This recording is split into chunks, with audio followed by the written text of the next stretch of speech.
Brigadier, we now know the roles that were played by the two intruders.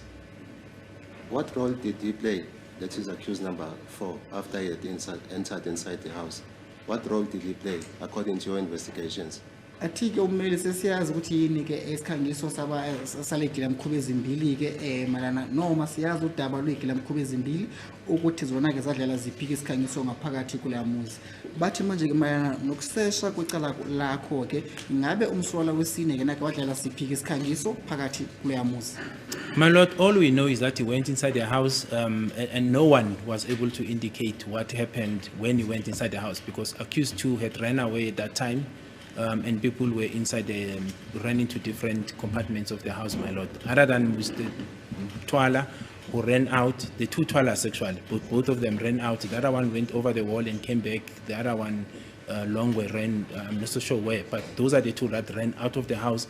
Others ran to different bedrooms, my lord. So we don't have evidence that indicates what role he played after he went in, my lord, except that he went in.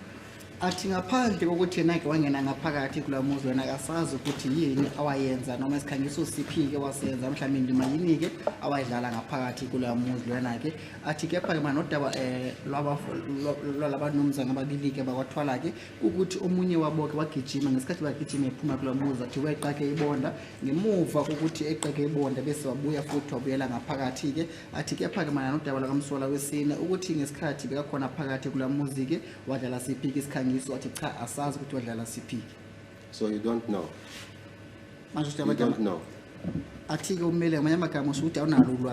We know he went in, my lord, acting in common purpose with accused number 3, who was inside the house at that stage.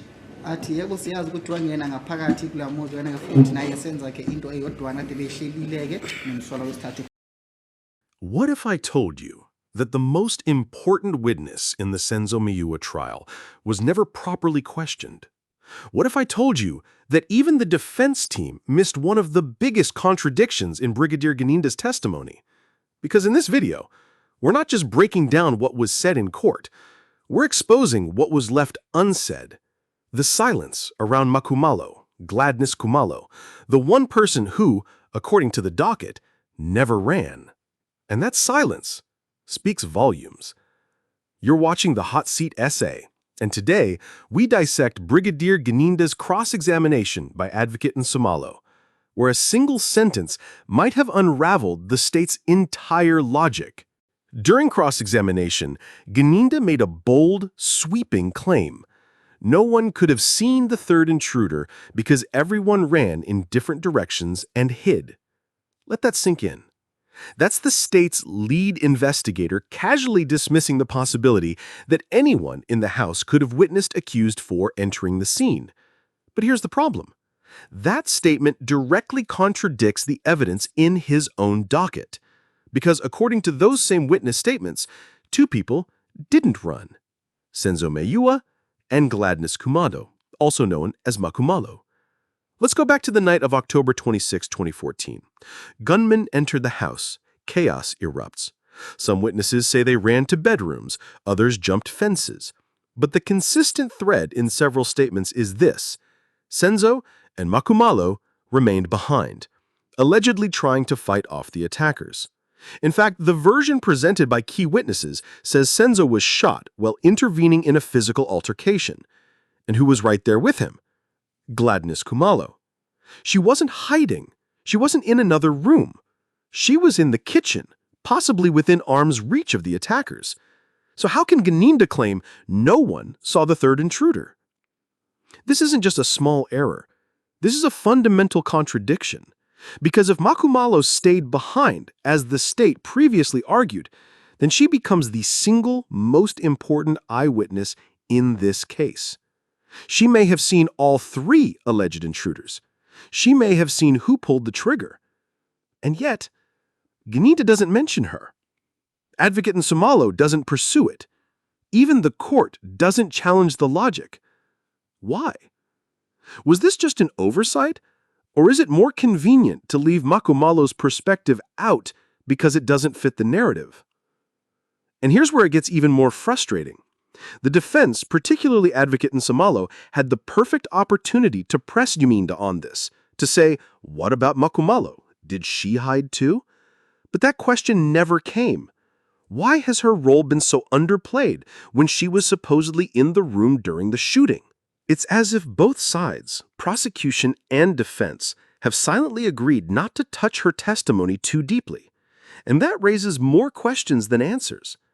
What does it say about this trial that a woman who could have seen everything hasn't been put under the same scrutiny as others? What does it say about Gininda's investigation that he forgets the presence of one of the key people who was allegedly at the center of the crime scene? And what does it say about this justice system when glaring contradictions go unchallenged, not by the state, not by the defense, not even by the judge? This isn't about conspiracy theories. It's about accountability. And MaKhumalo's silence, whether intentional or protected, is one of the loudest unanswered questions in this case. We'll be watching. We'll be asking. And we won't forget. You're watching the Hot Seat Essay, and subscribe for more courtroom coverage, trial analysis, and the truth they hope you won't notice. See you in the next video.